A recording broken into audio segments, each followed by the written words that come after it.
ایمانداری۔ قافلہ محو سفر منزل کی جانب گامزن، مال اونٹوں اور گھوڑوں پر تجارت کے لیے ریت کا پھیلا سمندر، دور تک آتش زدہ، پھر یکایک آسماں بارش کی رت لکھنے لگا، جس سے کچھ سامان بھیگا اور وزنی ہو گیا۔ قافلہ بازار آیا، سب صدا دینے لگے، درہم و دینار سے جیبوں کے منہ بھرنے لگے۔ ایک لیکن خوبرو کا اور ہی انداز تھا، حیرتیں بھی محو حیرت تھیں، یہ کیسا راز تھا؟ خشک سامان پوری قیمت اور بھیگا نصف پر۔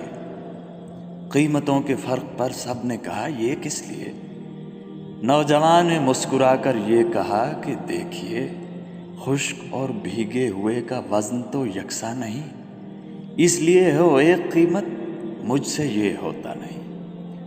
یہ صدا دراصل تھی آواز ختم المرسلین، یہ صدا دراصل تھی آواز ختم المرسلین، جن کی امت میں یہ اسوہ حیف کہ دکھتا نہیں، جن کی امت میں یہ اسوہ حیف کہ دکھتا نہیں، دکھتا نہیں۔